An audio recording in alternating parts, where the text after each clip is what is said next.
4 তারিখ আমার যতটাই কষ্ট হয়েছিল কাজ করতে, আর তার ঠিক উল্টো 6 তারিখটা আমার কাজ করতে এত ভালো লেগেছিল। হ্যালো এভরিওয়ান, সবাই কেমন আছো? আশা করি সবাই খুব খুব ভালো আছো। আমিও খুব ভালো আছি। চলে এসেছি আমার ফার্স্ট ব্রাইটের কাছে, যার লোকেশন ছিল ভাতারে পার্লারে। অনেক কিছু বলেছিলাম যেটা সবাই খুব ভালো বলেছে, আর খুব মানে বাঙালি বাঙালি বেশ সবাই খুব ভালো বলেছে, মধ্যা কথা এটাই ব্যাপার। এবার আজকে তোমার উপর ছেড়ে দিয়েছি। আর মেকআপটা কেমন ছিল? খুব ভালো ছিল। অতক্ষণ ধরে বিয়ে করার পর আমার মেকআপ কি এদিক থেকে ওদিক হয়নি ছিল। তা কটা পর্যন্ত মেকআপ ছিল? একদম মানে রেডি হয়েছিলাম মোটামুটি 5টা সাড়ে 5টার মধ্যে আমার মেকআপ ডান হয়ে গেছিলো। আমার মেকআপ পরের দিন সকাল 7টা পর্যন্ত, মানে অতক্ষণ বিয়ে হওয়ার পরও 7টা পর্যন্ত।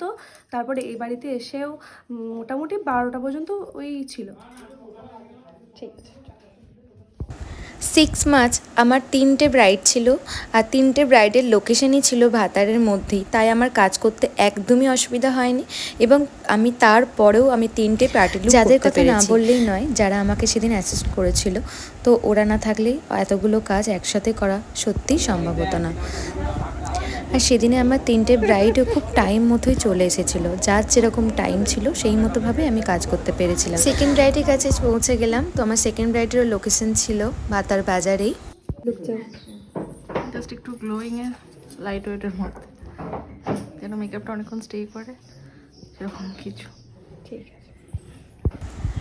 সেকেন্ড ব্রাইডও মোটামুটি রেডি, তো কিছু কিছু কাজ এখনও বাকি আছে, সেগুলো আমার অ্যাসিস্ট্যান্ট করে দেবে। তো তারপর বেরিয়ে পড়ি থার্ড ব্রাইডের উদ্দেশ্যে। থার্ড ব্রাইডের কাছে চলে এসেছি। থার্ড ব্রাইড আগেই চলে এসেছিলো, দেখে বুঝতেই পারছো আমার স্টুডিও বুকিং ছিল। হবে আর এটা একটু টানা টানা আগের দিনের মতন করবে। আগের দিনের আইটা আমার খুব পছন্দ হয়েছিল। আর আই শ্যাডোটা পিঙ্ক আর গোল্ডেনের একটা সেট দিয়ে করবে। একটু নিউড লিপস্টিক হবে। আচ্ছা, নিউড লিপস্টিক হবে, ঠিক আছে। আর আগের দিন মেকআপ ঠিকঠাক ছিল? একদম, সবাই খুব ভালো বলেছিল, খুব পছন্দ হয়েছিল সবার, আমারও। আর রাত পর্যন্ত কোনো অসুবিধা হয়নি? না, রাত পর্যন্ত কোনো অসুবিধা হয়নি। পরের দিন পর্যন্ত একদম মেকআপ ঠিকঠাক ছিল। Thank you. স্টুডিওর কিছু ক্লিপ তোমাদের সামনে তুলে ধরলাম। খুবই ভালো লাগছিল, কারণ অনেক দিন বাদ স্টুডিও বুকিং ছিল, তো কাজ করতে সত্যিই খুব ভালো লাগে। তো দেখছি পাচ্ছ 3টে পার্টি লুক ছিল, একদম যেরকম চেয়েছিলাম সেরকম। কেমন লাগলো? পুজোরির কাছে সেজে আমার খুব ভালো লেগেছে। আমি যেরকম চেয়েছিলাম সেরকমই সাজিয়ে দিদি। থ্যাংক ইউ দিদি। পল্লবী পার্টি লুকের ক্লিপটা আমি নিতে পারিনি, তো পল্লবী আমাকে হোয়াটসঅ্যাপে অলরেডি মেসেজ করে দিয়েছিল।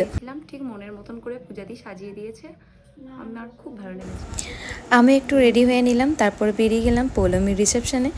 শুনে নিলে সবার কাজ কেমন লেগেছে আর তোমাদেরও কেমন লাগলো, তোমরাও কিন্তু অবশ্যই জানাতে ভুলবে না। চলো আজকের মতো টাটা।